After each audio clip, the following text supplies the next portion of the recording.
All right, welcome to Speak for Yourself. I'm Jason Whitlock. That's Marcellus Wiley. That dude. Yes, sir. Coming up, we'll get into the latest on Josh Gordon's decision to step away from football. And I've got another installment of the Emmy Award-winning That Dude. But we start every day with a Whitlock. You got the W, dog. All right, give the Carolina Panthers credit. They did all they could to avoid the ramifications of the 7-year itch with star quarterback Cam Newton. You've heard of the 7-year itch. Marilyn Monroe popularized the phrase in 1955 when she starred in a movie about a man who grew dissatisfied with his marriage after 7 years.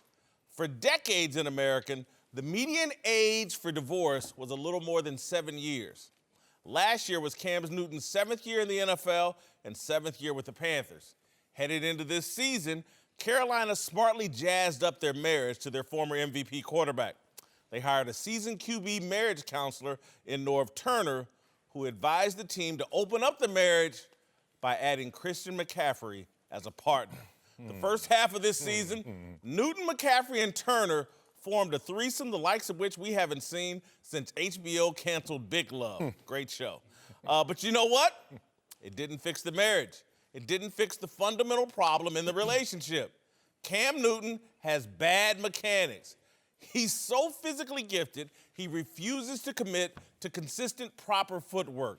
He throws the ball entirely with his upper body. Why is anyone surprised after throwing the ball 22 times in the fourth quarter in a win over the Philadelphia Eagles in Week 7 that Cam's shoulder hasn't felt right since? So now, after losing 6 straight games, the Panthers are shutting down their sore-arm quarterback and going with Taylor Heineke for the final 2 games. Last offseason, the Panthers worked on their marriage to Newton. This offseason, they should start preparing for divorce. Studies show that after the 7th year of marriage, tensions either rise or partners adapt to each other. Despite Newton's elevated completion percentage, I say tensions have risen. Head coach Ron Rivera's future is questionable. As Cam is aged, he's less of a threat running the football. His footwork is so sloppy, you can't trust him as a thrower in the biggest moments. His most memorable play this season will be overthrowing a wide-open receiver on a 2-point conversion to win the game. Can't blame that on a sore shoulder. That's just bad mechanics. Is Cam a bad quarterback? Hell no. He doesn't turn 30 until May. He could come back next season healthy and perform at a high level. My advice is to prepare for divorce, not file for divorce. The Panthers should draft a quarterback in the 2nd or 3rd round. Brett Favre threw for 4,000 yards and 30 TDs the season before the Packers drafted Aaron Rodgers. Plus, the new model for NFL success is having a young quarterback on his rookie deal rather than an overpriced franchise quarterback. It's time for the Panthers to start preparing for life after Cam. They've tried coddling him for 7 years. Now it's time to pressure him. All right, joining the desk now are former NFL stars Eric Dickerson and TJ Houshmandzadeh. Marcellus, start with you as always. Yes. Time to prepare for divorce with Cam? Not at all. Not at all. I mean, woo, this one hurt. This one hurt. This one almost brought some animus out of me. I was like, I'm about to beef with Whitlock on this one because I think it's premature if you're talking about the 30 years old Cam Newton that's going to return to the field next year. Or it's premature if you look at who he is and what he's been through before. He went through this same injury 2016, played through at that time, had the surgery in the offseason, got it fixed, and came back, played 16 games, and won 11 of those. So he returned to form. This is a guy who was having an MVP season before this injury this year. I just think that this is a classic case of a guy who's not hurt, but that's par for the course for a great quarterback, no matter who you are. You want to go Tom Brady, missed the entire season before. Peyton Manning, missed the entire season before. Aaron Rodgers, last year, this year.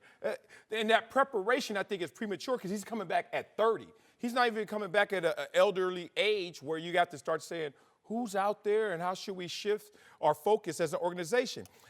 Don't forget that form, mechanics, is just a means to an end. Everybody, Phillip Rivers can show you that mechanics don't mean everything. Larry Bird's shot didn't look pretty, but it was a means to an end. Michael Johnson, the best athlete for a while in our world, track runner. Everybody told him to break his elbows, run like everybody else. Michael Johnson ran like a robot to the tune of 2 world records. So I'm not concerned that Cam is an upper body thrower. A lot of times people will instruct you if you're just so physically gifted not to follow through with all the same mechanics.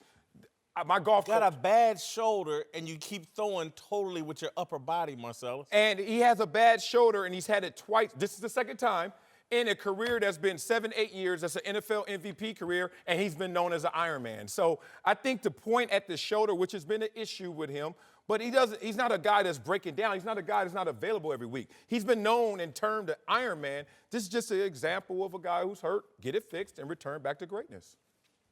I'm of the opinion do you plan for a divorce? You can plan for a divorce. You have to be prepared in case he's not ready to go. Now, you can draft a quarterback and try to develop him. If he turns into a player and Cam Newton continues to play the way he plays, sorry, Cam, you got to sit the bench. We're going to trade you. We're going to release you, whatever.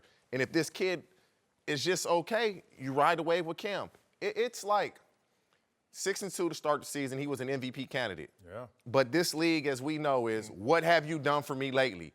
And lately, the Carolina Panthers have been playing like trash, so the quarterback's going to take the blame. They gonna take the blame. And has he been playing well? Absolutely not. But when you look at the weapons around Cam Newton, he's never had weapons until the last couple years. They got McCaffrey, and then I like the kid DJ Moore. But Kelvin Benjamin was actually pretty good in Carolina. He's trash right now.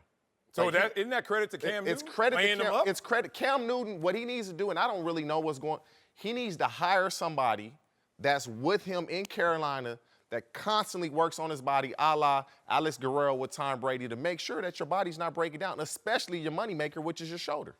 But even with Alex Guerrero, Tom Brady broke down. Like you can't fix when yourself. You tear your knee, that's completely different. When you have a shoulder injury, that. you can manage that. Well, Tom Brady right now is having suspected At 41. Okay, well, the point is, it doesn't matter what age. If you want to look at any quarterback, Drew Brees tore his shoulder off the torso at, 26? Like, injuries are part of the game. You're trying to take the violence out the game? Twice, Marcellus. Right. And the guy only throws with his upper body. His poor mechanics, to me, are contributing to his shoulder The injury isn't so bad to where they're not playing him. They're not playing him now because they're eliminated from the playoffs. But he's hurt, but is he to the point where he can't play? I don't like you said, you can look at divorce, but if you want to have a semi-separation, you want to call it that. Open up the relationship. Open relationship. Yeah. I mean, I think it's time maybe to start looking, have that guy just in case, because all of us come to an end, in different times. I mean, Cam's a quarterback that's taken a lot of punishment as a quarterback because, you don't see a quarterback get hit that much. But Cam also throws a lot of picks at the wrong time. He really does. But on the other hand, would you rather go with him or without him? I'd rather go with him. I really do. And he said the shoulder injury for a quarterback is like the knee injury for a running back or a knee injury for a receiver. Tommy John for a pitcher. Right. Exactly. Yeah. I mean, that's a major injury. So, you have to look into that. I mean, and one thing about the National Football League, and you said it, TJ, is that they want to know what you've done for me lately. You hurt now? Well, that's on you. What can you do for us right now? If he was winning, let's just say if they'd have won the last 4 or 5 games in a row, and his shoulder was still bothering, we wouldn't even have this conversation. And he wouldn't even have to be playing great. You're opening up a relationship with a NFL MVP that had a 6-2 record that was in the MVP conversation this year. The same season, you're saying now it's time to look for other options. But you know what it boils down to? That's crazy. Money. Average, he's he's the 15th ranked paid quarterback in the league. That right there is manageable. Yeah, we And so from that standpoint, it's almost like anything. You get a divorce, you got somebody on the side waiting for you. You're gonna divorce him, you better have something. You better have That's options. what I'm saying. Go to the draft and put some pressure on Cam. Cam has been coddled for 7-8 years in Carolina. That has produced a 1 Super Bowl run and an MVP. But here lately, it just hasn't produced at a high enough level where I can keep coddling Cam. I'm going to put some pressure on him. I gave him Chris McCaffrey. I gave him Norv Turner. Now I'm gonna give him some pressure. But that now was I'm gonna draft a 2 guy. years.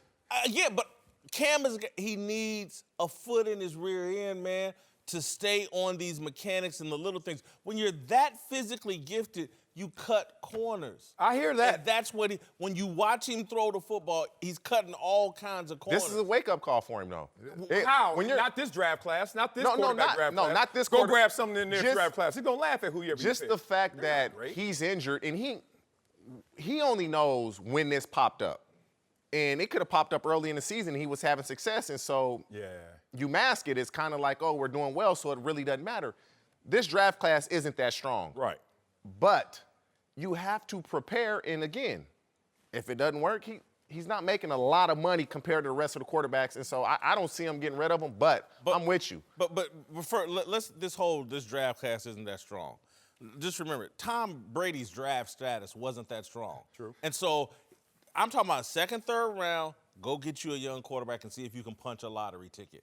Put some sort of pressure on Cam, because I'm just telling you, he's been so talented, and there's only one guy sitting at this desk that had equal talent to Cam. Thank you, And thank you, Eric, Big you serious? I'm not even. You mean talent. You mean Don't accomplishment. hate. No, Don't be hating. You haven't even lived up to your talent.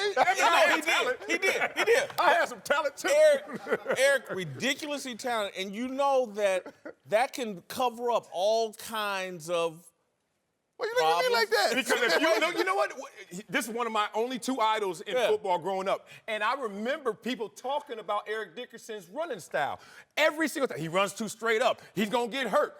16 games, 14 games, NFL rushing record. You should be supporting a guy like Cam Newton. No, wait. I am supporting him. I'm not saying get rid of him. Not at all. I think they should keep Cam. But also, I think they should protect themselves with another quarterback. No matter who it is, somebody you can develop. Because, I mean, time goes on all of us. But most definitely, am I saying get rid of Cam?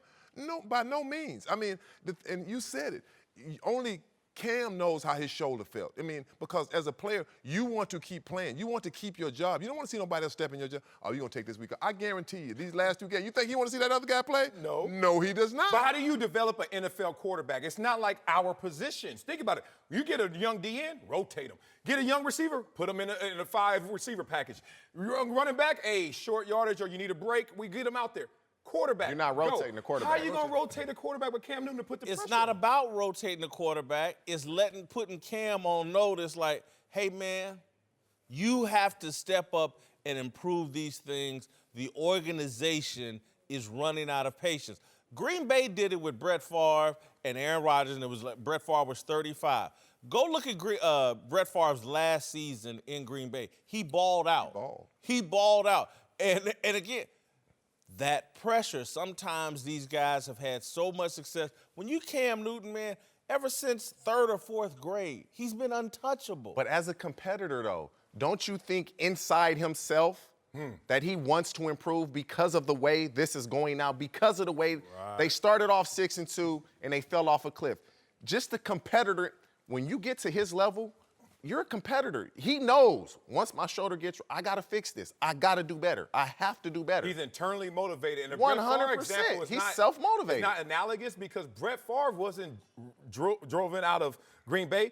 They kept begging him back, and he finally just got to a point where they were like, okay, well, you know what? You're not giving us any firm decision. We have to make a decision. They begged him every single year. Only Patrick Mahomes is the only one that I see where you didn't necessarily rotate him in, but you knew we had to make a change. Okay, but listen, we keep as a competitor, and I do believe Cam is a competitor.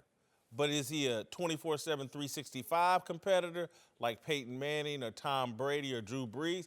I'm not so sure, because if he were, his mechanics would be better. He would start taking care of some of the little things. He would help his throwing out with his feet, with his legs, by stepping into his throws. He gets to cut corners, and you can't do it in the NFL. But you saying mechanics. Okay, you said it best. You know, when they talk about running style, I was criticized. The Cowboys said they would not draft me because I would not last long in the NFL. I ran too high. which was BS. I mean, I knew what kind of work ethic I had. You know, I don't think it's about the mechanics. One thing, it's what works for you. It's like a guy has an ugly golf swing, but it works for him. It's like Phillip Rivers. Hold on, can I finish my time? Go ahead. Go ahead, Eric. Phillip Rivers might not throw like you think he should throw the football by his Yep. mechanics. Look at the mechanics. But man, is he very effective. You know what? And all that would be true. If Eric Dickerson's mechanics caused him to fumble 10 times a year, you would have had to change your mechanics. And the problem we keep having with Cam is he's inaccurate in these big spots. He's not as that. Downfield throwing this year, I think he's ranked 29th in the league. So you think that's mechanics? Yes. I think sometimes he's making injury and making the wrong decisions. That's a lot of it. I'm just telling you, the issue is I'm obsessed. I watch Cam every Sunday. I see the mechanics. Because this kid could be the greatest. And so I watch him. But the mechanics just won't let him do it. And again, he won't fix it. If he's a competitor, he'll fix it. I know one way to put pressure on a competitor. Well, he's got a guy that North Turner. Sign somebody else up that plays his position, and he'll compete. Take it from the 51-year. Light that fire on him, huh? 51-year-old. Cam, don't come on here listening. Don't listen to him. Hell no, Don't Cam, listen through to you. him, It's Cam. worked so far. Support for Speak for Yourself comes from our friends at Rocket Mortgage by Quicken Loans, America's premier home purchase lender. Let's talk about buying a home. It can be one of the most important purchases you'll ever make. But today's fluctuating interest rates can leave you with unexpected higher payments, which can turn a great experience into an anxious one. That's why Quicken Loans created their exclusive power buying process. Here's how it works. They check your income, assets, and credit to give you a verified approval. This gives you the strength of a cash buyer, making your offer more attractive to sellers. Once verified, you qualify for their exclusive Rate Shield approval. They'll lock in your interest rate for up to 90 days while you shop for a new home. Then once you've found the one, if rates have gone up, your rate stays the same, but if rates have gone down, you get to keep that new, lower rate. Either way, you win. It's the kind of thinking you'd expect from America's largest mortgage lender. To get started, go to rocketmortgage.com/speak. Rate Shield approval only valid on certain 30-year purchase transactions. Additional conditions or exclusions may apply. Based on Quicken Loans data in comparison to public data records, equal housing lender. Licensed in all 50 states, NMLSconsumeraccess.org, number 3030. Let's move to New England, where Josh Gordon's latest attempt has been derailed, with the receiver announcing today that he is stepping away from football to focus on his mental health. Gordon made the announcement this morning, just a few hours before he was suspended indefinitely for violating the league's substance abuse policy. The Patriots addressed Gordon's decision today, saying, quote, "We support Josh Gordon in his continued efforts to focus on his health. His attempt to do so is a private and personal matter, which we intend to respect." All right, the question here is, should the Patriots be criticized for taking on Josh Gordon? And for me, it's simple. It's a simple no. I'm for second, third, and 15th chances. If Josh Gordon gets another chance from another NFL team, I won't have a problem with it. I'm in, and I know the Patriots have a little bit of a sordid history going all the way to Aaron Hernandez or whatever. But I just believe in second, third, fourth, 10th chances. Look, there's a difference between standards and ethics. Like, look, my ethics agree with you. Like, 5th, 6th, 7th chances if you continue to earn those opportunities. But by the standard of the media and criticism and how our game is played, yeah, they need to be criticized. They need to be criticized the same way if Mike Tomlin, Marvin Lewis, Jay Gruden had picked up a Josh Gordon and this didn't work out. We all know that this lands differently if the Washington Redskins had picked up Josh Gordon and this would have occurred. We just see how they're being criticized time and time again for the players they have on their roster currently.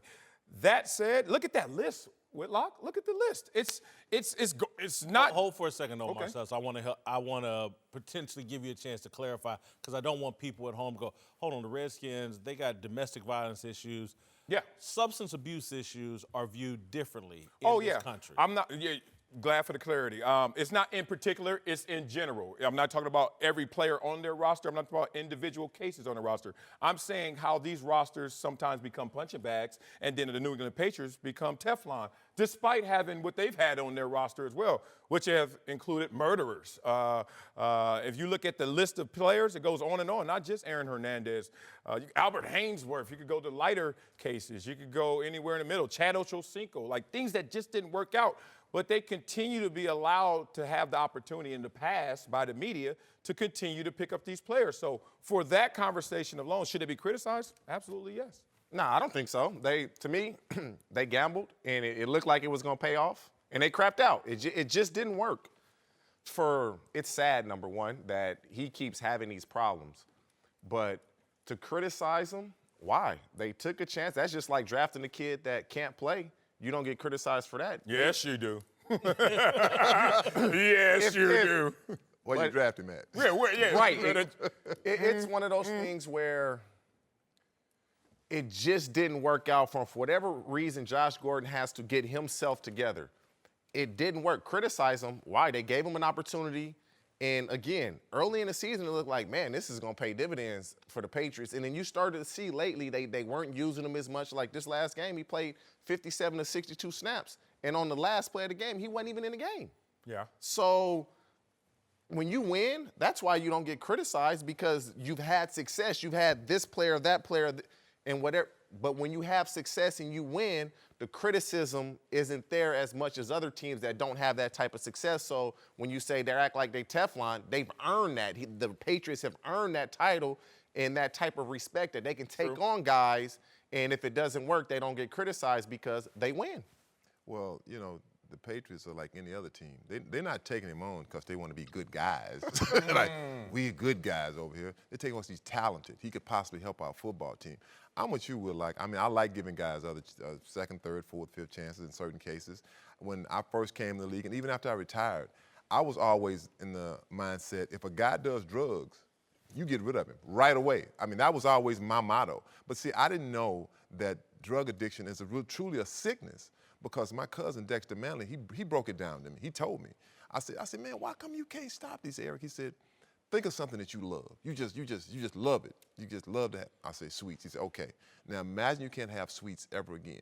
And I'm trying to imagine nothing sweet ever. I'm like, I don't know if I could do that. He said, that's what it's like. He said, also, drugs talk to you. And I thought that was funny. I said, come on. He said, no, Eric, they talk to you like a person. And then I talked to someone else that said the same thing. They talk to you.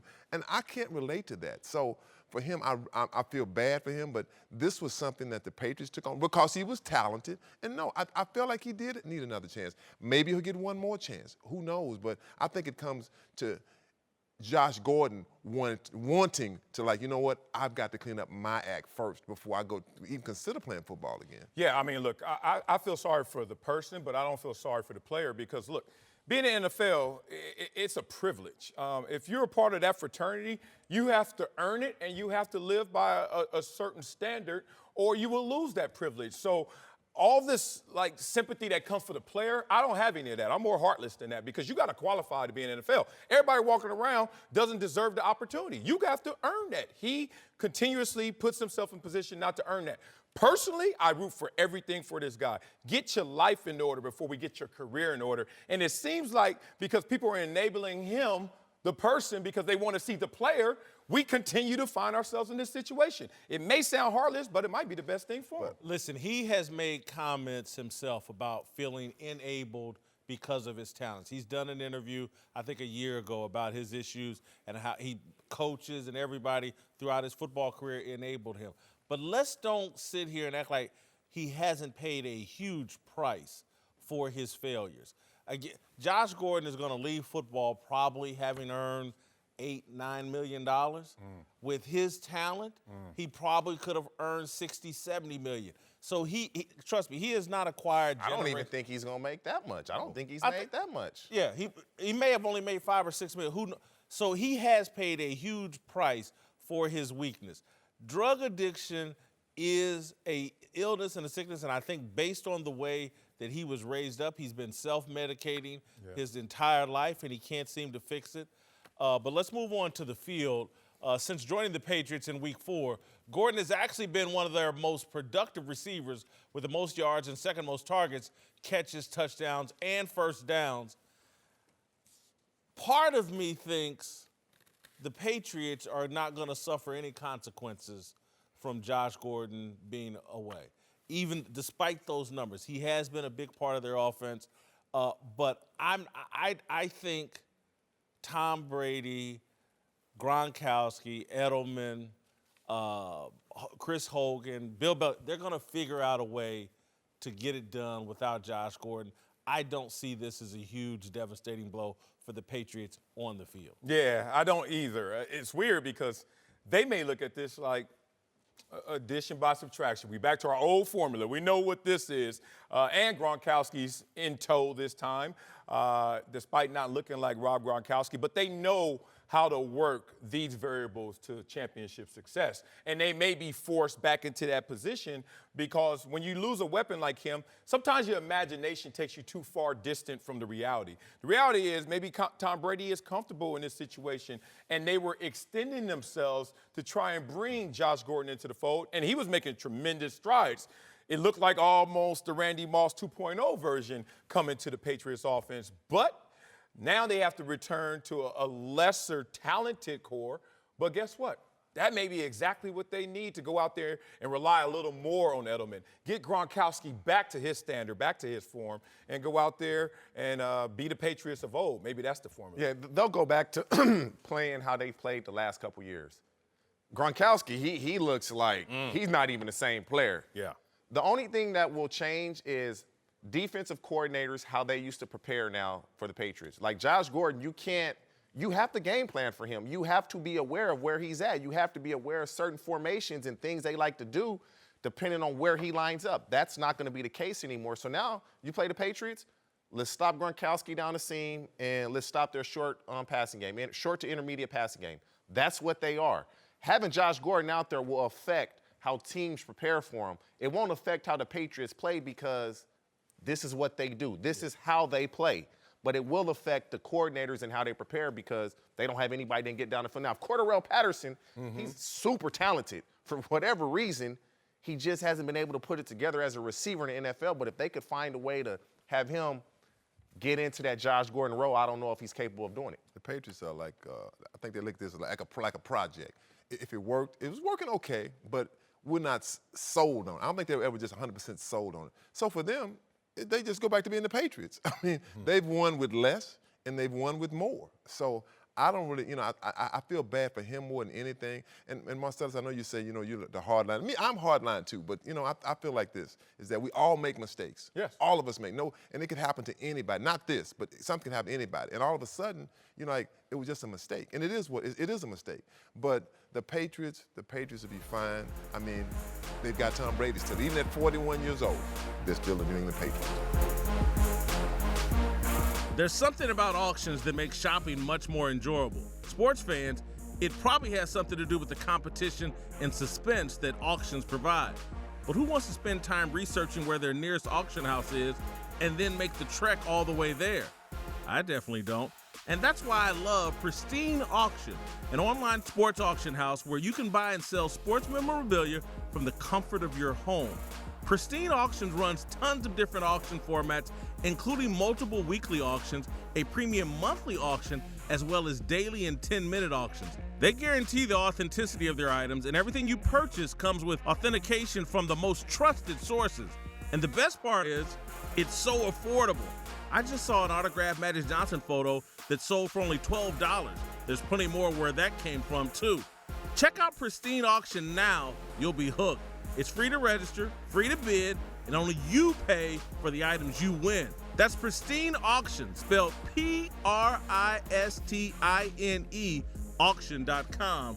And when you register, be sure to select the Speak for Yourself podcast from the drop-down menu in the How Did You Hear About Us section. This lets them know I sent you. It's time for the Emmy Award-winning That Dude's Dudes. Marcellus, what you got? Man, got to give love to the big uglies in the trenches. You and I, not these dudes on the end, this running back and receiver that gets all the credit. It's that dudes time. Let's start with number 3, the Bengals defensive end, Sam Hubbard. I have a little man crush on this dude right now. Hubbard squash, the way he plays the game, his physical talents, they jump off the screen. You can see right now Hubbard going against Colton Miller. Now, I don't know if Colton Miller's having a good year, but based on that dudes, he's not. He is getting exposed. You can see right now, watch this setup move that's going on. His angle, he went out to in. So Colton Miller's going to sit down. Oh, why you sit down, Colton? Because you know what's going to happen?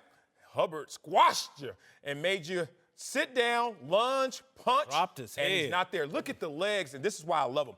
Look at the legs and the hip turn, and look at that. Opens up. Gets all that he needs in terms of space and gets to Derek Carr. Colton Miller, first-round draft choice. Not looking so great this year. Sam Hubbard is, and that's our third that dude of the week. Let's go with the Miami Dolphins. Number 2, defensive end, Robert Quinn. This is quintessential, I say.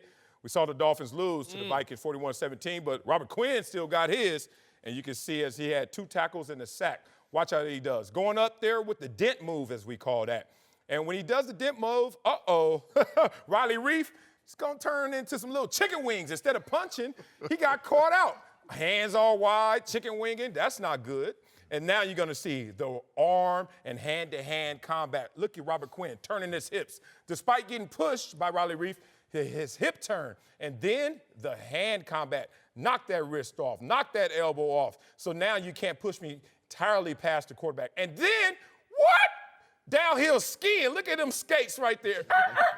Shout out to the cleat company. And now you got my man Riley looking like a big whale out there trying to save my quarterback. Don't hit him. Don't hit him. Too late. And now, look at this. This is where the money's at.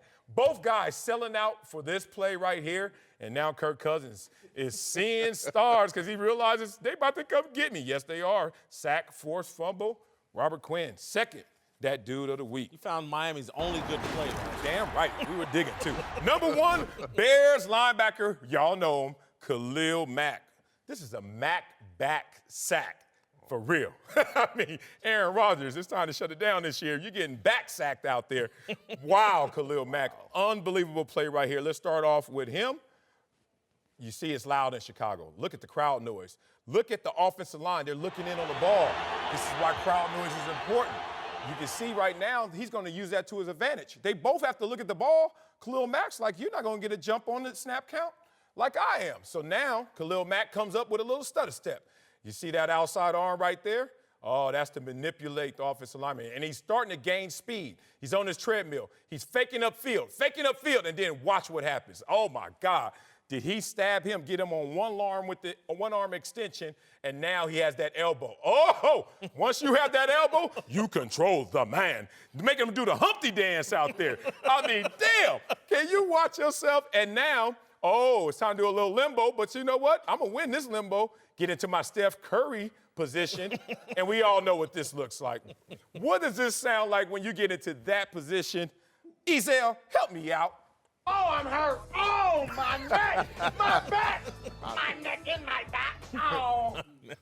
Yeah, I heard you, Aaron Rodgers. And Akeem Hicks is not impressed. He's like, that's just Khalil Mack. Another sack. That dude, number 1 of the week.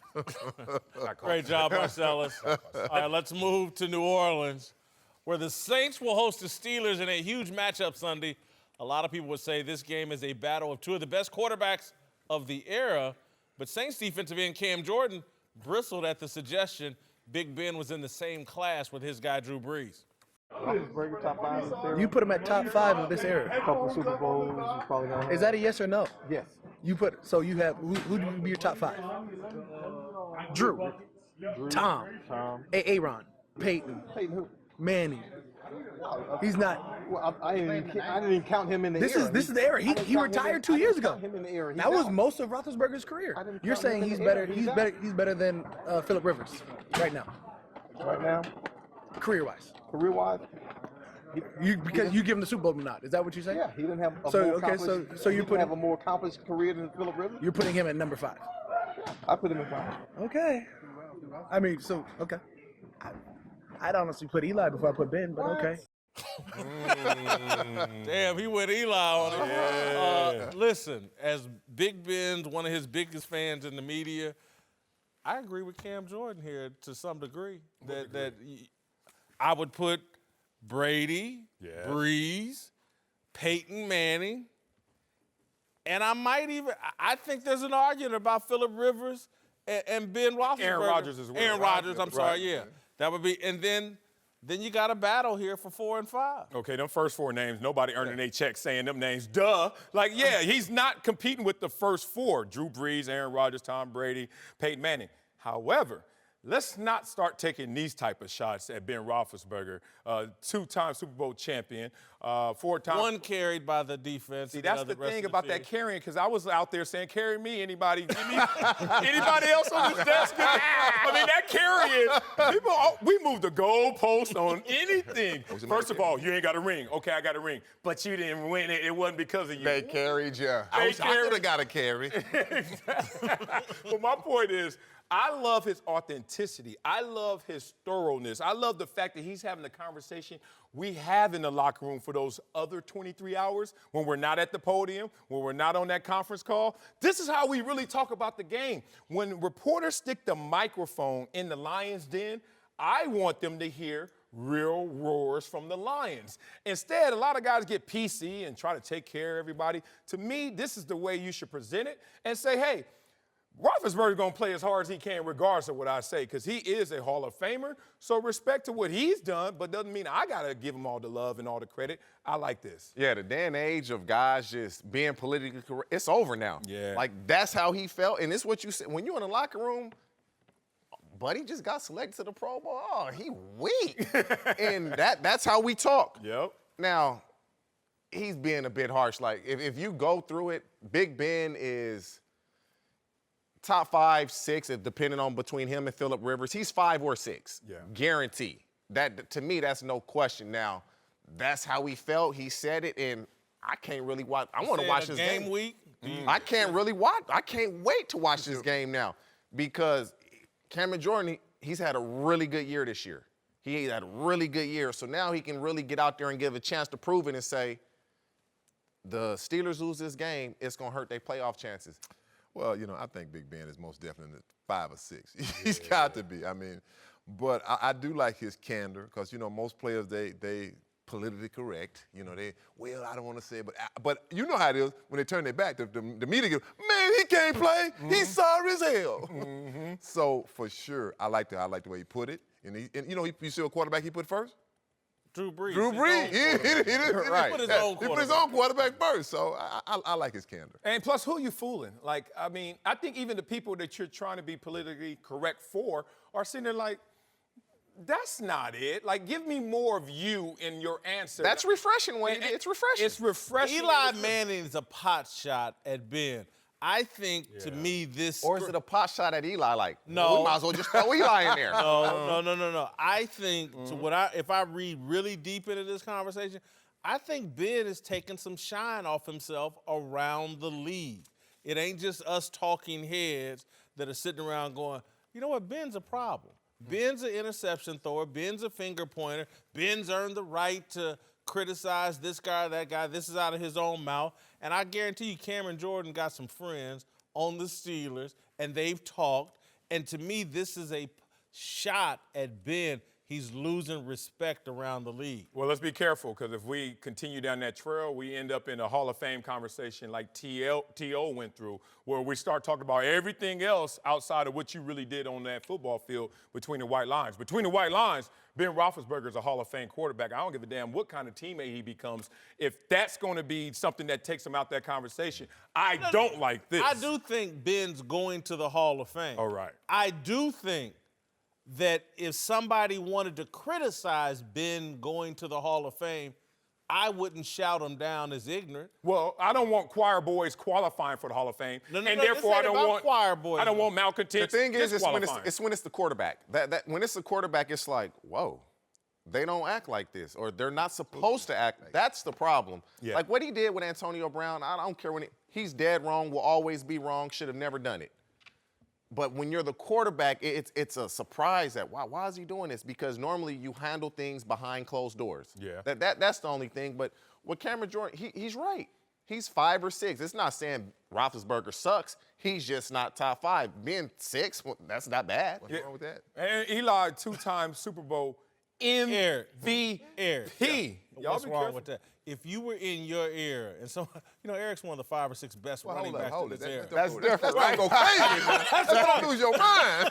Come on, my stats spoke for themselves. Come on, man. That's when I was young. When I was young and running that ball. That's different. It's an insult. You know It's what? It's an insult. But talking about taking away from the Hall of Fame, I hate that kind of stuff because that's like saying everyone has to say the perfect thing. You got to be the perfect guy. Look, we're a bunch of football players. That's what it comes down to. We're a bunch of football players. We say things sometimes that are just raw, especially to each other. So, hey, I like what he said though.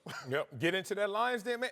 Y'all remember when Richard Sherman came off that field? What was the NFC Championship game? And Aaron Andrews man. put that mic in that Lions den, and she got full, uncut dope. And that's how it should be, man. Every interview. Like, what? Y'all try me with him. Y'all, he's sorry. I mean, that's how we get motivated to play. And then we get to the podium. Oh, no. But that's how we talk in the locker room. That's how it is. Yeah, That's what you miss from playing is a locker room, that type of banter back and forth. All right, welcome back. Whitlock and Wiley. Eric Dickerson and TJ Houshmandzadeh are Where's your back. video, Whitlock? Happy holidays, everybody. Where Uncle Jimmy at in your video? Let's move to Lamar Jackson, who will face his toughest test since taking over as the Ravens starter, coming here to L.A. to take on the red-hot Chargers. Phillip Rivers and company are fresh off a win over MVP frontrunner Patrick Mahomes and the Chiefs. But Chargers safety Adrian Phillips actually says he thinks Mahomes and Lamar are quote, equally dangerous. All right, so as silly as that sounds, I actually think he means it. And I actually think what he means is like, okay, Patrick Mahomes is going to hurt you with his arm, but this Baltimore running game driven by Lamar Jackson is a different type of monster. And it's a different type of mentality you have to take as a defense going into that game. And it is just as dangerous because it can keep your offense off the field. It can wear you out. It can exhaust you by the fourth quarter, and it can physically impose its will on you in a way that a passing game can't. So I actually do believe him that this wishbone option offense that Baltimore is running, because they're the only one running it with a quarterback that's equally as dangerous as a runner, it's just as dangerous as Patrick Mahomes and the Chiefs. Absolutely. He feels it, too, in his bones. And I think the fear factor is the same this week as it was when you play a Patrick Mahomes. Think about it, because you're in that defensive meeting room, and I'm the only one up here been in that room, and coach will sit there and say, look, if you blink, he's gone. The scoreboard will be affected if you make a mistake and don't stay disciplined. I went through this same example when I was playing. It was Mike Vick, who wasn't going to destroy you with his arm, but he had arm talent. You knew it. But Mike Vick getting inside, outside the pocket, break down in coverage, you lose contain, blink is over. Versus Peyton Manning, who we knew, this is going to be the way you play the quarterback position, but he can still beat you with his arm and his mind. But completely different contrasting players. However, you blink, scoreboard affected, 6 up, and he's gone. So I think that the Chargers defense is smart to think this way. They have to think this. If not, they're not going to win the game. Lamar Jackson is arguably going to be the fastest guy on the field when they get on that field Sunday. Arguably the fastest. If you're not disciplining your rush lanes. Now, this week, Gus Bradley, the defensive coordinator with the Chargers, I'm guaranteeing he's preaching, be disciplined in our rush lanes. Do not run past the quarterback. Yeah. Our D tackles, we got to get pushed, but we can't just let him step up in the middle because when he scrambles, he's scrambling to run, whereas Mahomes, he's scrambling to throw the ball. It's a different dynamic. It's a slow death, or you want Mahomes to just hit you over the top, Tyreek Hill for 60 yards. Lamar Jackson is just something. We haven't seen this since Vic. And so it's been a quarterback has to sit in the pocket. The quarterback has to throw the ball. Everybody's throwing the ball. Now, here come the Baltimore Ravens with just running the ball against everybody. The only thing is everybody that Lamar Jackson has faced has been top. The Bengals, 32 in rush defense. They haven't really played a strong defensive team like they're going to see this Sunday. So I'm very interested to see how they handle that because Lamar Jackson's played nothing but bad defenses since he's become the starter. Well, you know, in the last 5 straight games, they've averaged 190 yards per game. That's big. Rushing. Rushing the football.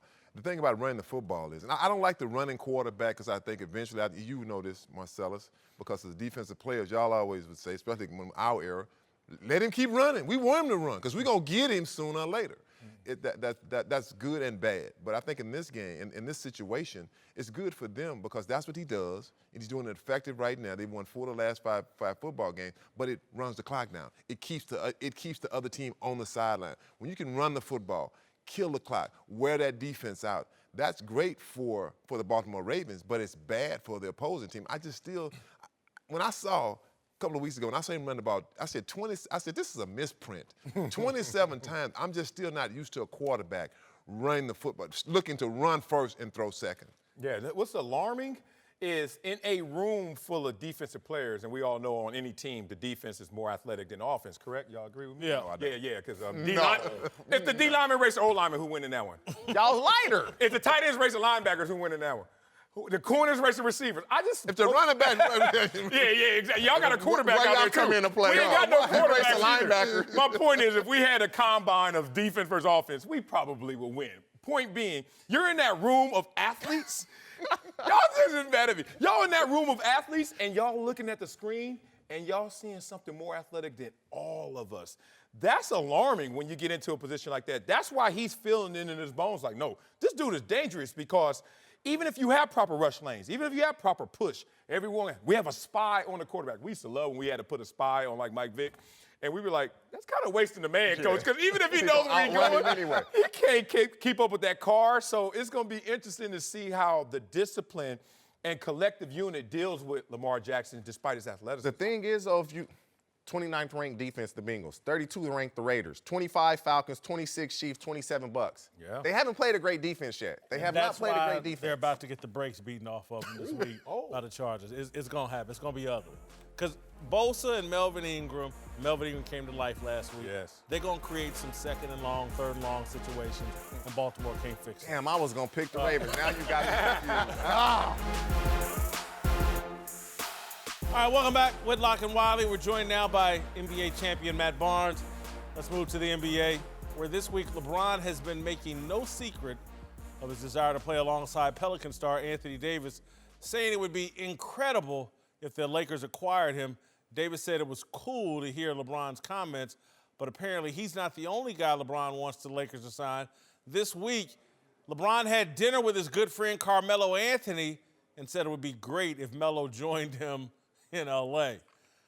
I don't like this. You don't? No, in terms of talking about it.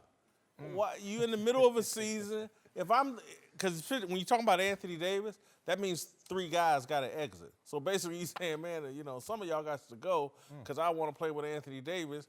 And then, bringing up Melo, I know y'all buddies and everything, but damn, Melo's reached his expiration date. He ain't fixing the Lakers. Good Lord. So I just don't like it. What's the matter with no comment sometimes? Well, I would say that the reason I do like this is, one, the whole sports culture is always about competition. So you don't have to take care of me if I'm your teammate. Look, my game is going to speak for itself. And I look at the evolution of this sport, NBA in particular, as a place where they used to have closed-door meetings with the GMs to make all the magic happen. And now they have an open-door dinner conversations on the sidelines talking to the other guy like, I'm recruiting you in your face, and what are you going to do about it? I just think that all he's doing is reminding everybody either shape up or ship out. Stay on your toes. And stay on your toes. And to me, every time I stepped on the field, stepped in practice, I was always reminded of that because it was such a privilege, and I knew the competition. Even my teammates, my backups, I wasn't looking at him like he was my best friend. I was like, dude, play well, but not as well as me. And that's just always that dynamic, and I'm glad that he's out there exclamating that. I mean, I don't think there's anything is no comment anymore in society as a whole. Sports, life, anything. So people are going to talk about stuff. I don't see why you wouldn't say I want to play with AD. I think, AD appreciated it. I think there's no secret that I have a good feeling that he's probably going to leave New Orleans. LA is a great landing spot. The Celtics are a great landing spot. And we just kind of have to see how it plays out. Both LA teams, correct? If you're Yeah. Brandon Ingram, Lonzo Ball, Josh Hart, the trade bait it would take to get Anthony Davis, and you in the middle of this season, Anthony Davis is next season, right? Yeah. I mean, what's the matter with focusing on this season as wide open as the West seems to be? I don't think it's as wide open. It seems to be wide open, but it's not going to be very wide open in March and April and May. It'll close down, and people will know it's Golden State's West to lose. But why not? You know, I think Marcellus made a great point. I mean, these young guys got to stay on their game, on their toes. LeBron can afford to sit back, pick and choose, cruise until it's time to go. But these young guys haven't proven themselves enough to be able to do that. So, you know, LeBron saying, I want AD, I want this, I want that. That's letting these young guys know, like, you better play, and if you want to stay here. Yeah, it's fool's gold to think that West is tight. Golden State's not even fully loaded yet. And one game out of first. One game out of first. We're talking about what's wrong with them. Yeah. Lil Wayne talking about, y'all out there running, I'm out here jogging. Like, they just jogging, and everybody's like, and they're like, oh, God, this is going to be a real fun one. I also look at LeBron and looking at AD and looking at all the top talent. Like, he has different standards. He's the king. He came here for two reasons. On the court, let's go get some. And off the court, I'm going to get it all. And it's just that simple. If you're not on that game plan, I'm not soft belly. Like, whether I was good, great, or sorry, I don't need you trying to take care of me through your conversation. I know what this is. If I'm not good enough, I'm gone. Do you think Brandon Ingram needs a hug from LeBron so he can play better? No, if you're not good enough, Brandon, No, you it's got not to go. about playing better. It's about like, okay, this season's kind of a joke. I'm out of here anyway. And so, look, Brandon Ingram, when it's game time, is going to play hard. Everybody is. But what do you do before the game? How seriously do you take the rest of the season? The other thing, all right, tell me this. Do y'all think these comments, these kind of little thirsty-ass comments, that's what they are, they're thirsty. How do you think they play with Anthony Davis? Do you think Anthony Davis is legitimately fatter? Because, again, the reason why I call him thirsty is because we done heard from Kawhi, we done heard from a bunch of other stars. They really not about this LeBron life. KD's made that kind of crystal clear, and to me it sounds like LeBron's down to Anthony Davis or bust. Clutch Sports. Yeah, LeBron's Anthony company. Davis or bust. Anthony Davis just fired his agent to go where? Yeah, Clutch Clutch. Sports. I think he's up on LeBron in these comments. He just has to protect his situation in New Orleans and become the ambassador and great of New Orleans. He will be, but you got to protect it. I mean, outside of KD speaking on his dislike or whatever he spoke on about, I haven't heard nobody else say anything. I've heard allegedly or sources say. I haven't heard it come out of anybody else's mouth, though. You know, I think that's a lot of he said, she said, and we can't really put a finger on who actually said it. So I don't see why you wouldn't want to come to LA and play with LeBron or come to the Clippers. You know what I mean? LA is LA. Two good teams. Time to get anti-social for Christmas. All right, our social media manager, Darnell Smith, in the house. Tell us what's popping on those Twitter streets. Yeah, man, we're going to start with a fun topic going on in college football. Where teams are taking it, recruiting to a whole nother level. Dads are starting to dress up in uniform alongside their sons for photo ops after early signing day. I think this is a great idea, getting the parents involved. You know, makes them happy, good publicity for everyone. Marcel, you're a dad. Do you like this? Hell yeah, I'm all in on this. What took us so long Right. to 2018 to get in on this? I wish my daddy would have, boy. In this Columbia uniform, been sitting there proud, but this is a great look. Some of those daddies really look good, too. You can see where the son got it from. I love it. What? Come on, Will. I'm taking the Twitter off. You can't Twitter off this one. Nope, I I'm got not gonna it. Twitter off it, All but right, good. But I'm gonna tell you what's going on right now in homes all across America. What? Where's Mama at? Is Mama getting in the uniform? Well, Mama might be there, but she ain't Where gonna wear is Mama that. gonna get in the uniform? What you trying to say? That's I'm a two-parent home at least. They got daddy in the picture. That's telling me good. Nuclear family. I'm just saying, is Mama gonna get in the uniform? And they gonna put her in a football uniform? They gonna put her in a cheerleading outfit? What are they gonna do with Mama? I don't know. Mama might want to jump in it. That might be the evolution of it. Let's get the dads going first, and then Mama gonna jump in it. But Missouri got them a recruit and a daddy, because that Missouri daddy, like, he ready. I don't know about Florida daddy. He gonna get out. He looking serious, though. He ain't got 4 quarters in him. I can tell you that. Looks a little small as well. It's like, damn. You probably got to drive, man. Mama must be 6 foot. My mama was 6'1", 250. Oh, my mama was bigger than me when I was getting recruited. included. Man, that would have been a good picture. So, hey, honestly, Right. how would your mother feel? Would she want to be in the picture? My mama would have been in the picture. My mama bigger than us. Yeah, she would have been in the picture. But yeah, I know where you're coming from. Like, show the whole family. Well, I'm just saying it's going to be an issue, and I'm sure, like Twitter will probably complain about this. Probably complain. Right now, Twitter's in love with it just because you just want to see where these athletes come from. You know, it's humbling for a lot of families out there to realize you can't out-train DNA. Like, but then when you see the Florida daddy, you're like, okay, I got a chance. Ain't no way he created that. That's crazy. I love it. All right, Darnell, what's next? Yeah, moving on to some NBA, where Blake Griffin got into it with a heckler last night, and the fan ended up ejected from the game. We've seen a bunch of these interactions lately, and they always go viral. Twitter's actually split on this one. Some people are calling out the fan, while some are saying Blake may have some responsibility for engaging with the heckler. Whitlock, do you have an issue with the fan being ejected? Fan ejected? Nah, not really, but I'm someone that blames the athlete for engaging. I think the only reason why Blake Griffin's taking any heat, though, is because he's not popular with fans anymore. Yeah. And so if this was anybody else, they'd be all over the fans. There would be no split decision here. But Blake's not popular anymore. Remember, he bullied somebody on the Clippers he beat up a staff or beat trainer. up a trainer and all that other stuff. But I just keep going back to this. What do these athletes think? You just can't win here battling with the fan. You got to let some of this stuff roll off your back. Well, you know what? I feel you. You can't win. It's a lose-lose. However, the needle's starting to move in a different direction because the ejections are going up this year. We saw it in New England. Obviously, they threw a beer. But this one, even in verbal altercations, ejection, we're seeing banned season ticket holders. Like, maybe the NBA. You think that's a winning play? I think that's a winning play because Arguing with your customer base who's paying these overpriced prices. all we're trying to get is the bad apples. We're not trying to get the customer base. We're trying to get those bad apples, those exceptions. And guess what's going to happen? Everyone's conduct is going to change because they're going to realize there is a line that you can cross. The younger me, I was a heckler, Marcellus. I would have been ejected out of Pacer games in my youth. That's why you ain't going back to Ball State. I get it. Like, I'm a heckler. I would have been ejected from, as a young person, I like to heckle players, management, mostly my own team. Okay. I left the other because, I was always upset with the Pacers. but there is a line to cross. You must admit that. Yeah. And I'm sure I crossed them. Right. They've drawn that line. Good. All right, Darnell, what's next? All right, man, we got a first here on Antisocial. Yeah. We're going to talk some hockey. Oh. Our guy Marcellus Oh. was the guest of honor at the LA Kings game earlier this week. I was in the house for that. I heard about that. I heard. I'm surprised. My but dog. My dog.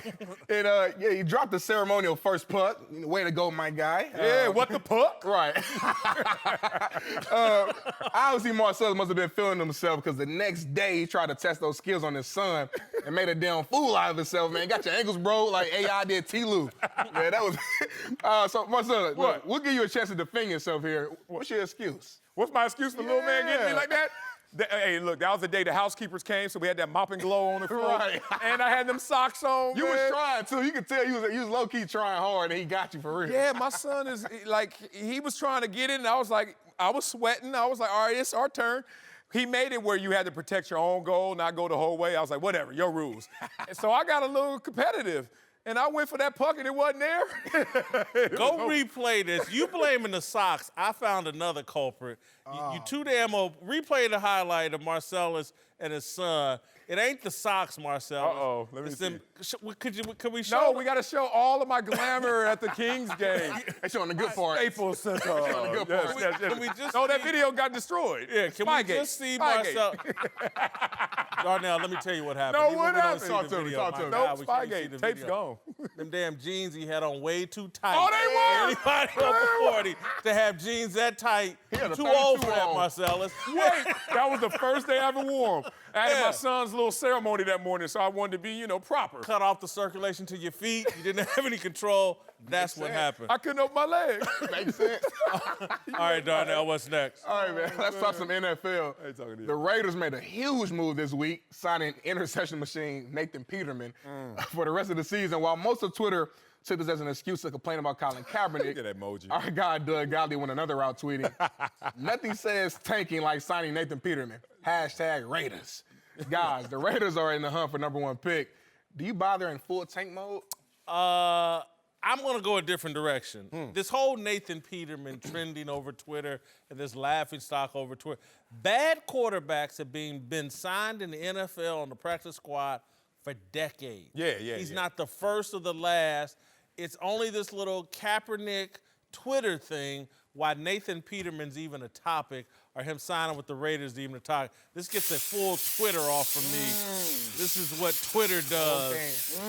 Ooh, the whole can. Open up a can Nathan on Peterman a villain when he should just be ignored. Nah, his interceptions made him the villain. He just got a sidekick named Kaepernick. I get it, but he's sorry, dog. He really sorry. But look, the practice squad is for development or sorry. We figure it out on the practice squad.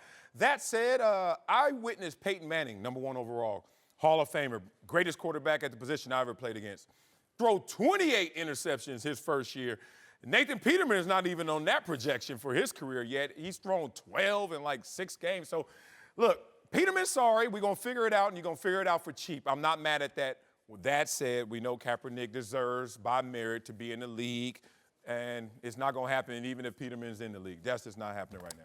Very quickly, Darnell, last but not least. Yeah, yesterday on the Herd, Colin and Joey talked about Andrew Luck's Dark Horse MVP campaign. Take a listen. I don't think anyone's calling you a crazy person for having them in. I think Luck should be in the conversation. He's just not going to win because they went 5 for 6 in their first 6 games. You can't do that and win MVP. What was that?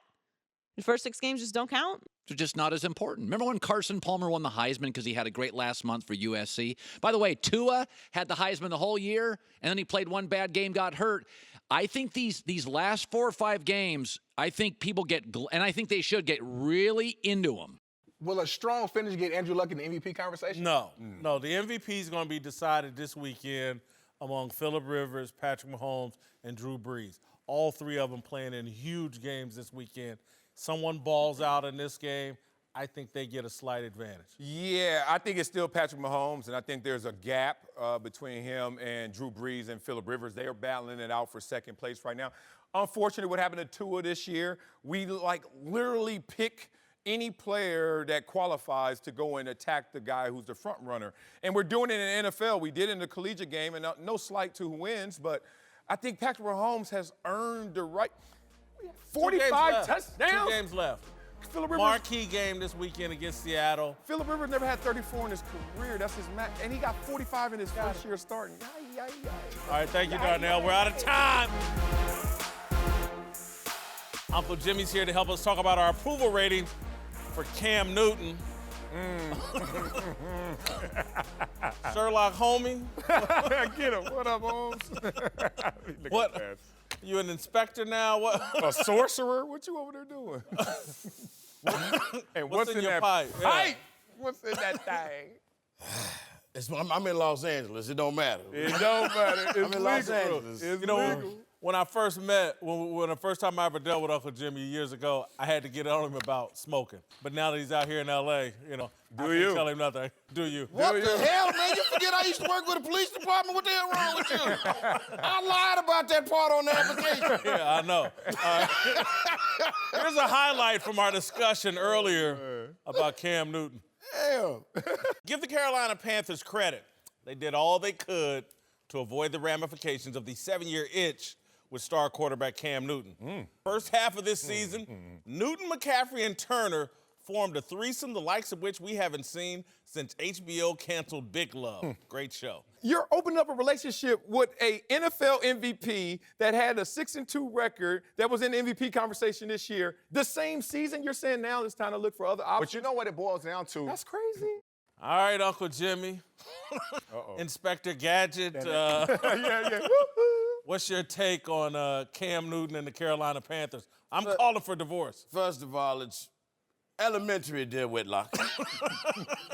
Okay, first of all, I'd like to give you credit. I give you credit for listening and learning, meaning that I like the divorce analogy. Yeah. The divorce analogy is a good analogy. Yeah. The 7-year itch is real. Although with Maydessa, my third ex-wife, she started itching about 2 years into the game. That bad, huh? Hey, man, like the Bible, the Bible say, hard head make it soft. Stop it. That ain't what it's. Focus on Cam Newton What's your take on Cam? Cam. I like the analogy you made about Norv and Christian, you know. I like the analogy when you said that the Panthers is trying to spice up the marriage by adding Norv Turner and Christian McCaffrey. Yeah. Like they supposed to be Viagra and Cialis or something. You know, like they supposed to be the little blue pills or something, and it's gonna fix everything. Yeah. You know, and what Carolina need to realize, man, Cam's done. Oh, my, stop. You can't fix it. What you talking about? He's done. He can't fix it. How? And when you got to go to the blue pills at 30, it's a wrap. It's done. Hold up, man. It's just a wrap. You saying, What? So you agree with me, Cam, and they should consider divorce? You're saying Cam is done? Without question. Without question. Come on, Marcellus. Has Cam had a performance problem? Did he have a performance problem in the Super Bowl? Yes, he did. He did. Did he act a damn fool in the Super Bowl? Did he not talk to the press after the Super Bowl? Yes, he did. A little bit. See, the thing about the little blue pills, the little blue pills is about strong blood flow to the heart. Cam can't take that. He ain't built for that. His heart, you know, as long as he's winning, heart working good. He start losing, heart can't get him up. Then he got to go take a pill. And Norv Turner and Christian McCaffrey can't always help Cam when he get these problems. Little truth in that. A little bit. There's a little itty-bitty truth. There's a little bit of truth. Not much. So they should cut Cam? Is that what you're saying? I'm gonna put it like this here. Right now, all around the whole Carolina Panthers, up in their office, they all sitting around talking about, we're not making love no more. Cam's not even trying to change. What's up with them silly hats?